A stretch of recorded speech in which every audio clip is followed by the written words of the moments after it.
Nikola Tesla, the enigmatic inventor and visionary, sits down with me in a captivating interview where we discuss everything from his early life, his career as an inventor and electrical engineer, some of his inventions, and his enduring legacy.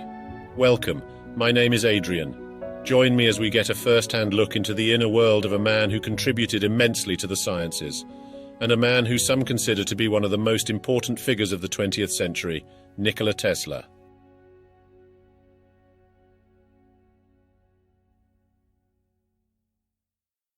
Welcome, Nikola Tesla. How are you today?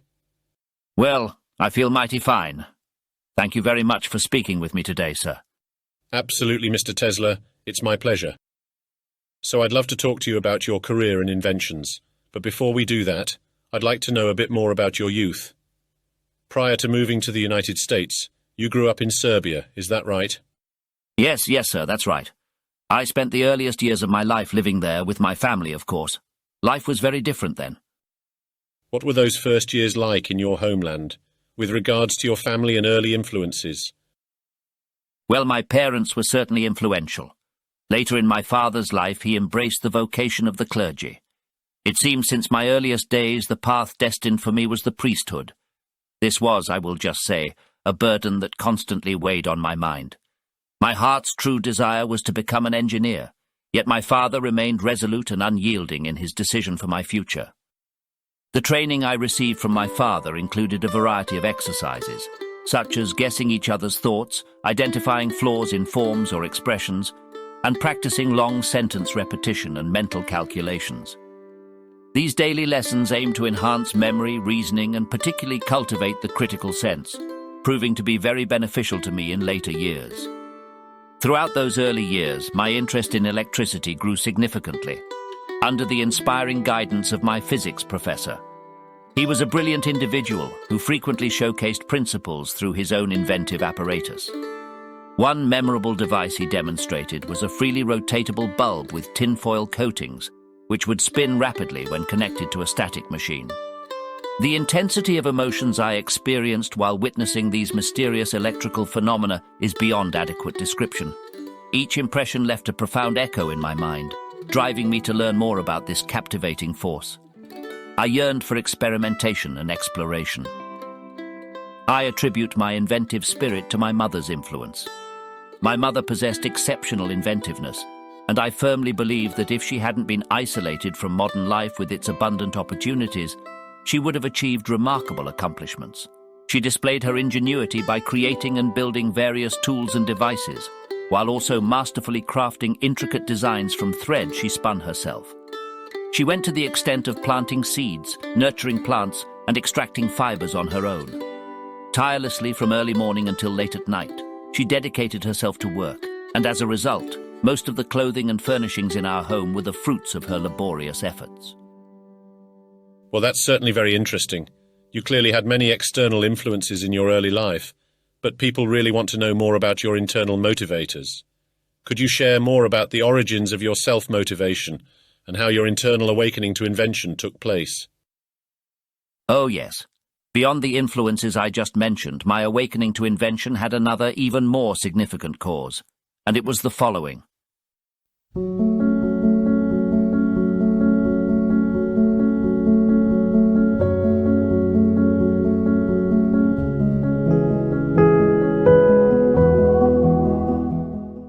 During my childhood, I experienced a peculiar affliction involving the appearance of images accompanied by strong flashes of light. These images, which were real things I had seen before, disrupted my sight and interfered with my thoughts and actions. When someone spoke a word to me, the corresponding image would vividly appear in my vision, making it difficult to discern reality from imagination. This condition caused considerable discomfort and anxiety. I consulted experts in psychology and physiology, but none could satisfactorily explain these phenomena. My theory is that these images were a result of a reflex action from the brain to the retina during heightened excitation. Unlike hallucinations of diseased minds, I was otherwise normal and composed. To cope with these tormenting images, I started exploring new mental excursions beyond my limited experiences. Gradually, these new scenes gained clarity and concreteness, resembling real objects and places. Despite the incredibility, these mental adventures became a source of solace for me. Around the age of 17, I shifted my focus towards invention, and to my delight, I discovered a remarkable ability to visualize ideas effortlessly. This ability was surely a result of many years practicing my previously described coping mechanism. I no longer needed models, drawings, or experiments. I could vividly picture them in my mind. This unintentionally led me to develop a new method for materializing inventive concepts, an approach drastically different from pure experimentation, but I believe it is much quicker and more efficient. When someone attempts to turn a basic idea into a tangible device, they become absorbed in the intricate details and flaws of the apparatus. As they continue refining and rebuilding, their concentration weakens, and they lose sight of the fundamental principle driving their invention. While results may be achieved, the quality is often compromised. My methodology is different than this. I refrain from rushing into actual work when I conceive an idea. Instead, I immediately begin building it up in my imagination. I experiment with different constructions, make improvements, and operate the device in my mind. This approach allows me to swiftly develop and refine a concept without physical intervention. Once I've incorporated every possible improvement and can find no flaws, I transform this final product of my brain into a tangible form. Remarkably, my device consistently performs exactly as I envisioned, and in the past 20 years there hasn't been a single exception. Engaging in the common practice of hastily implementing a crude idea, as is often done, amounts to a wasteful expenditure of energy, money, and time, in my opinion. My method is done in solitude. For me, I must be alone. That is the secret to invention. Be alone, that is when ideas are born. Tesla had a remarkable ability to visualize and recall detailed information with extreme precision, and to formulate a working model of his vision within his mind. What Tesla is so perfectly describing here is what we now know as a photographic memory. However, while Tesla excelled in retaining and recalling scientific knowledge, his memory for everyday life events and personal matters was not so remarkable. Tesla would become so engrossed in his work that he sometimes forgot to eat and sleep. He would work for days on end, and when he did remember to rest, he claimed to have rested a maximum of 2 hours a night, and sometimes he would doze off in his laboratory chair or on a workbench. It seems his intense focus on his work was a constant priority, even overshadowing his most basic needs. Given your unique ability and the influences you mentioned earlier, you must have acquired your inventive spirit at a young age. Absolutely. One of my first attempts at invention was quite ambitious, involving the creation of both an apparatus and a method. While the apparatus was already known, my method was original. It all began when my playmates and I were excited about fishing with a hook and tackle one of them had acquired. However, a quarrel left me alone and feeling left out. Determined to join in, I improvised a hook from a piece of soft iron wire, sharpened it, and attached it to a string. With this makeshift fishing gear, I went to the brook where there were plenty of frogs. Instead of catching them conventionally, I dangled the empty hook in front of a frog sitting on a stump. To my surprise, the frog attacked the hook, allowing me to catch it easily. I repeated this method with consistent success, and when my envious comrades saw my achievement, they wanted to know my secret. Initially, I kept it to myself, enjoying the advantage. However, eventually I decided to share it, and all the boys started using the same method. Unfortunately, due to our successful fishing technique, the following summer led to a significant decline in the frog population. Outside of that, I began disassembling and reassembling my grandfather's clocks. I had a knack for taking them apart successfully, but I often struggled to put them back together correctly. Eventually, my grandfather put a stop to my clockwork tinkering, rather unceremoniously I might add, which deterred me from attempting it again for 30 years. Soon after, I ventured into making a type of pop gun. It consisted of a hollow tube, a piston, and 2 plugs of hemp. To fire the gun, I pressed the piston against my stomach and rapidly pushed the tube back with both hands. This compressed the air between the plugs. raising its temperature and causing one of the plugs to be expelled with a loud report. The key was to select a properly tapered tube from the hollow stalks. I had success with this pop gun, but it led to my painful discouragement due to my many accidents with the window panes in our house. Probably my most vivid and consequential inventive memory I had was the following. In school, a few mechanical models caught my attention and sparked my interest in water turbines. I constructed numerous water turbines and derived immense pleasure from operating them. I was fascinated by Niagara Falls after reading a description of it. I envisioned a large wheel powered by the falls and shared this ambitious plan with my uncle, stating that I would go to America to realize it. Remarkably, 30 years later, I witnessed my ideas come to life as a big wheel was indeed set up at Niagara Falls.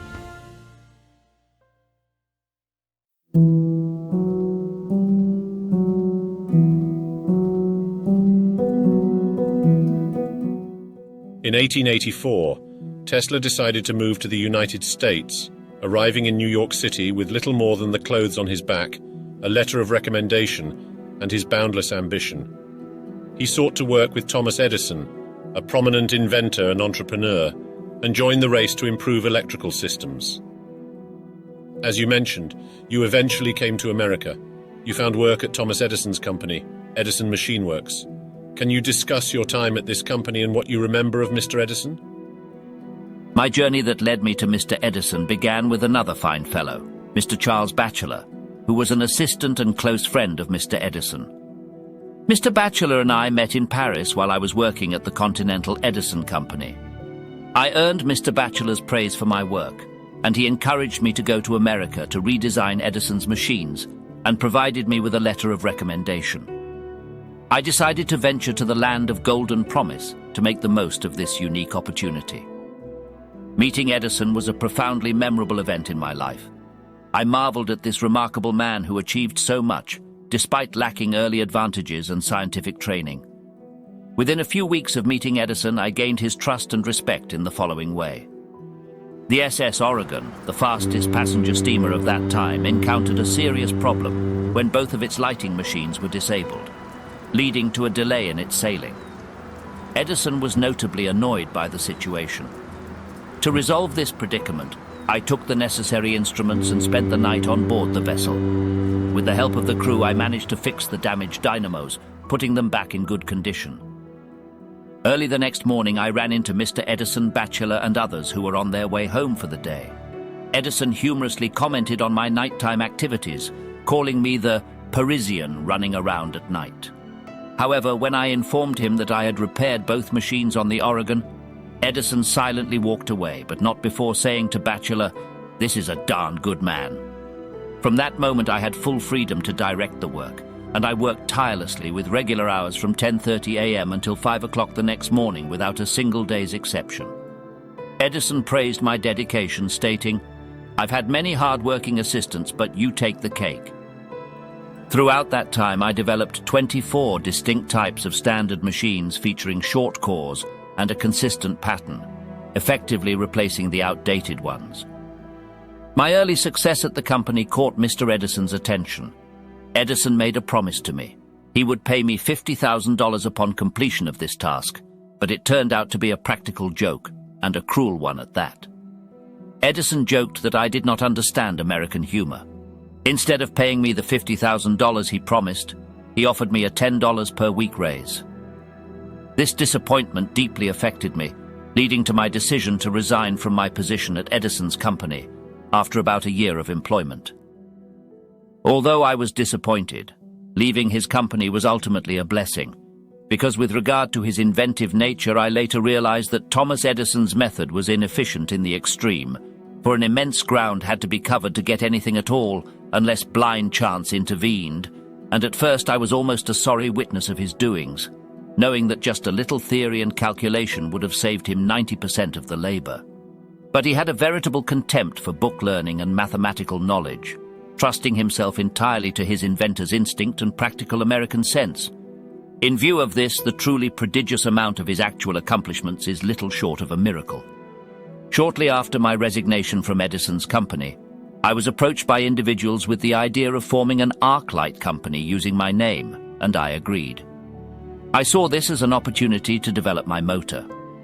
However, my new associates were not interested in my alternating current system. Instead, they wanted the arc lamp. In 1886, I perfected my arc lighting system for factory and municipal use, but I was left with only a certificate of stock of hypothetical value. Subsequently, I faced a period of struggle in a field I was not well suited for. Nonetheless, my perseverance paid off, and in April 1887, the Tesla Electric Company was established, providing me with a laboratory and resources. There, I built the motors exactly as I had envisioned them. I refrained from attempting any design improvements and simply recreated the mental images as they appeared in my vision. The operation of the motors consistently matched my expectations. After leaving Edison's company in 1885, Tesla struggled to find financial backing for his own projects, particularly those related to alternating current power systems. However, his breakthrough came when he met George Westinghouse, a successful industrialist and entrepreneur. This was a pivotal moment in Tesla's career and would have a significant impact on the future of electrical technology. After leaving the Edison company, the Westinghouse company took interest in your alternating current induction motor. Can you describe what became of your connection to Mr. George Westinghouse? Mr. George Westinghouse was certainly a fine man. In early 1888, an agreement was reached with the Westinghouse company to mass-produce my alternating current induction motors. However, significant challenges remained. My system relied on low-frequency currents, while the Westinghouse experts preferred 133 cycles for transformation advantages. This necessitated adapting the motor to their standard apparatus. Additionally, I had to develop a motor that could efficiently operate at this frequency on just 2 wires, which presented a difficult task. Anyhow, Mr. Westinghouse was bringing to market an alternating current system of power distribution and needed my polyphase induction motor and transformer designs to do so. His use of my motor was crucial in the electrification of cities and the establishment of extensive power grids. Unfortunately, I eventually had to amicably disembark from the Westinghouse company due to the company's financial struggles. But my time at this company afforded me many new opportunities and allowed me more financial freedom to embark on future inventions. Tesla's partnership with Westinghouse and the success of Tesla's alternating current system sparked a stiff competition with other major businesses in the electrical market, namely Tesla's former employer Thomas Edison, who championed direct current. The competition escalated during the War of the Currents, a fierce battle between the two inventors and their respective financial backers to secure dominance in the electrical industry. Eventually, the Westinghouse company secured a major contract to provide AC power for the 1893 Chicago World's Fair, successfully demonstrating the superiority of Tesla's technology. It's important to note that Tesla's AC system ultimately prevailed over Edison's DC system and would become the basis for modern electrical power distribution. By the end of 1889, Nikola Tesla's presence at the Westinghouse company was no longer required, so he returned to New York and resumed experimental work in his laboratory. This work brought about his next major invention, the Tesla coil.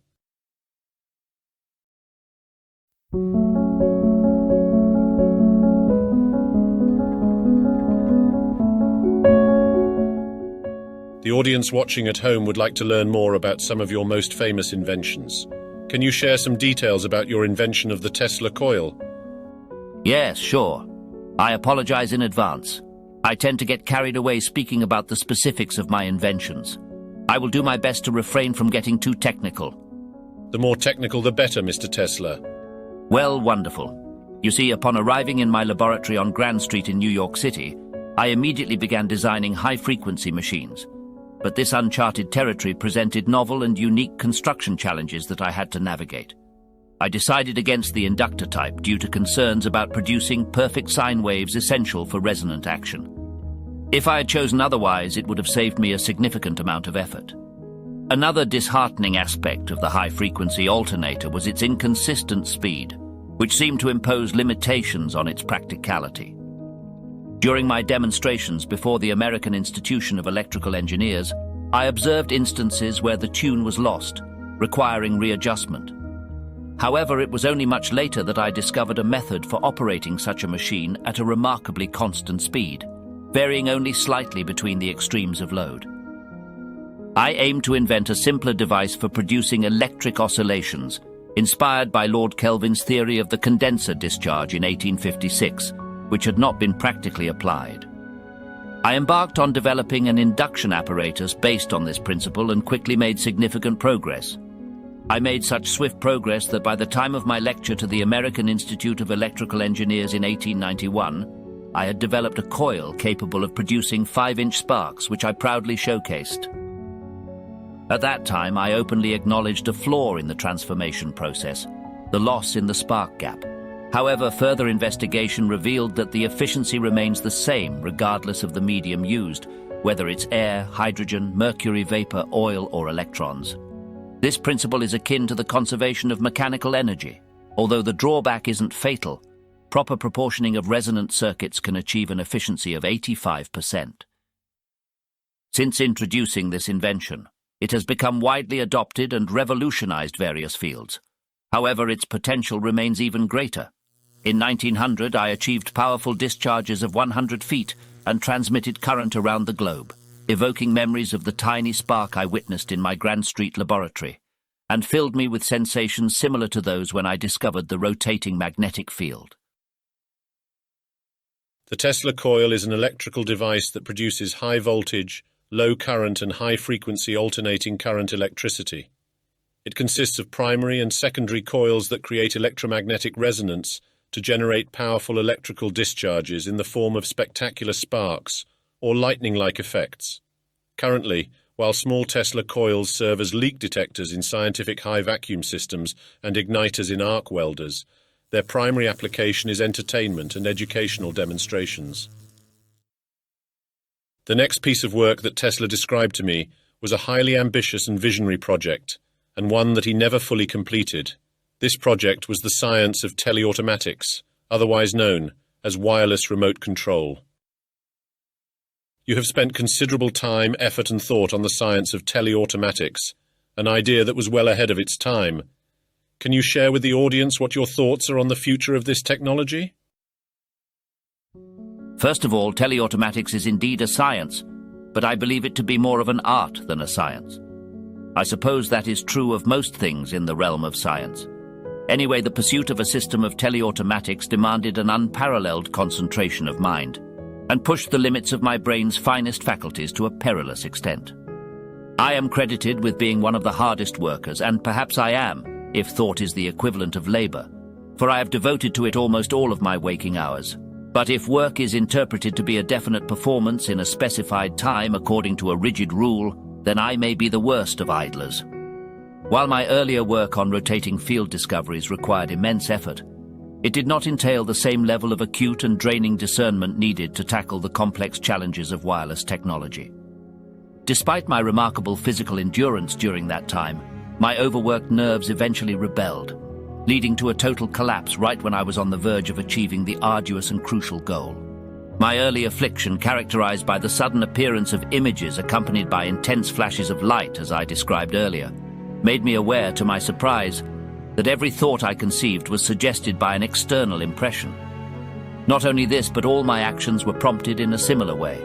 In the course of time, it became perfectly evident to me that I was merely an automaton endowed with the power of movement, responding to the stimuli of the sense organs and thinking and acting accordingly. I came to the realization that I was devoid of free will in both thought and action, simply responding to the forces of the environment.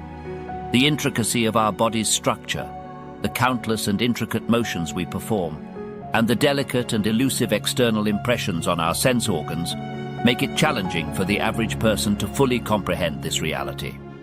The practical result of this fact of life is the art of teleautomatics. I have spent years planning self-controlled automata and believe that mechanisms can be produced which will act as if possessed by reason, at least to a limited degree, and will create a revolution in many commercial and industrial departments. The concept of constructing an automaton to prove my theory began during my wireless investigations. In 1896, I devised a fully functional machine with versatile capabilities. It took the form of a boat, propelled by large batteries concealed within its hull. Only the instructions were transmitted via radio waves. Near the bow and stern, two small metal tubes approximately a foot high were equipped with small electric lamps. Inside the hull, an intricate arrangement of components included a radio receiver and various motor-driven mechanisms. These mechanisms in turn executed the wireless instructions, functioning as a mechanical brain. This system allowed the boat to respond to commands by wireless waves, enabling it to maneuver in any direction, start or stop, move forward or backward, and even illuminate either lamp. The boat's movements could thus be orchestrated with remarkable complexity.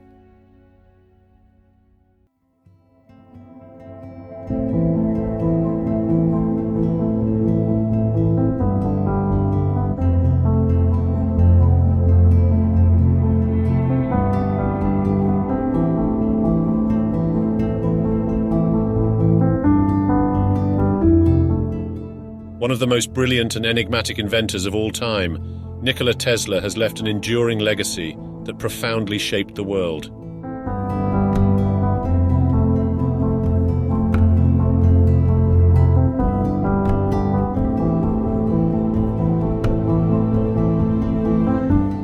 His pioneering work in alternating current electricity revolutionized global power distribution, making electricity accessible worldwide. His breakthroughs enabled efficient long-distance transmission and established the modern power grid, transforming our lives and technology.